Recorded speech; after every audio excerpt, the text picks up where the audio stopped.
Chapter 3. The next morning when I was holding her milk for her, she nudged my thumb, took it in her mouth, and began to suck on my thumb. She would suck it, take a few more sips of milk, and then suck my thumb some more, looking at me intently as if to say, you're a funny-looking giraffe. Oh, but she loved me. Thumb sucking became an important part of her daily routine. It made her feel so safe and good. Rutherford told us giraffes like carrots, and boy was he right. Daisy gobbled them up.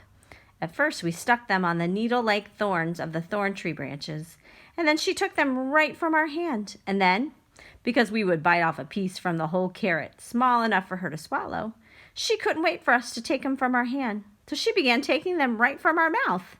She was so gentle and kind of like a cow. Had only bottom teeth at the front, so she never hurt us.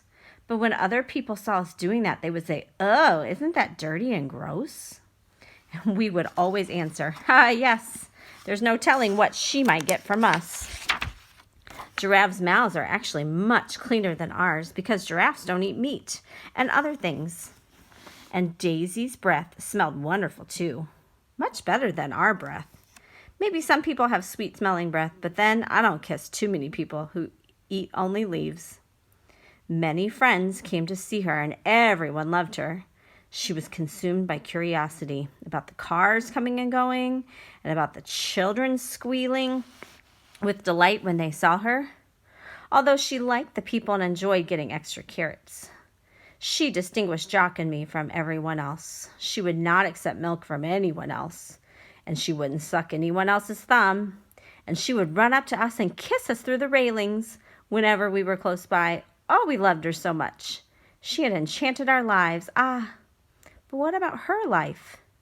It wasn't fair for her to be penned up. She should be free. So, 6 weeks later, we decided it was time to release her. What was she going to do when we opened the door? Would she trample us and run away and we'd never see her again? Would I never get to touch her or kiss her again? I was so afraid of losing her. Apprehensively, we opened the gate and stood back and sang a song called Born Free. She wouldn't come out. "Come on out, Daisy," we called over and over, but she wouldn't move. Finally, Jock lured her out with carrots, standing right next to him. She looked around cautiously, took one step with him, stopped, looked around again, and then took another step with him. He walked to a tree, pointed to the succulent branches, and said, "Taste these leaves, Daisy." She did, and she loved them. But when Jock took a few steps away from her, she left her favorite food and followed him. The rest of the morning, the three of us walked around our yard, while Daisy, like a child at a birthday party, tasted everything. Red flowers, the blue ones, the white gardenias, and even the cactus. Never having seen a warthog before, she studied them in amazement. Then she spotted our horses, which were standing nearby, looking at her in a state of shock. She started toward all of them to make friends, but terrified, they ran off. "Oh, they'll get used to her," Jock said. Lunchtime came, and Jock and I walked up to the steps to go into our house.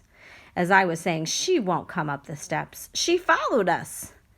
As if giraffes go up and down steps every day, she was on her way into the house with us.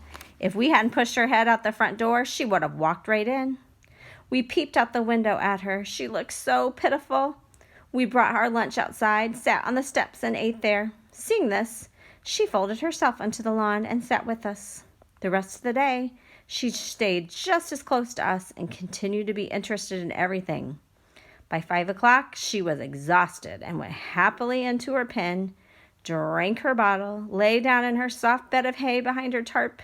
Oh, and she fell sound asleep. The next days were just like the first. Always curious, she investigated everything.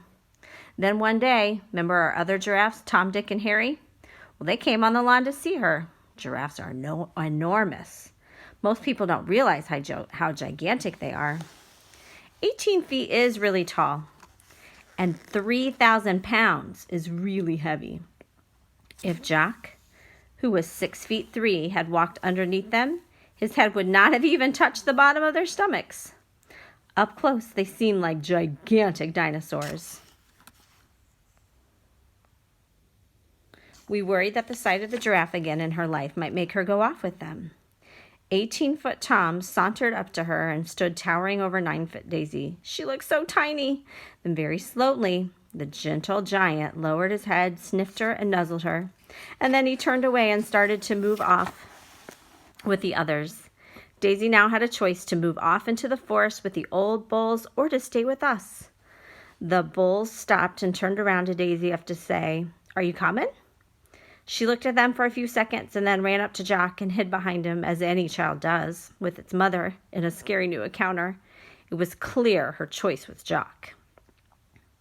When Jock had to go back to work, Daisy was miserable. She just stood in one place all day long as if she were planting and growing there. Not even carrots would entice her to move, nor did she have any interest when the horses gradually approached her.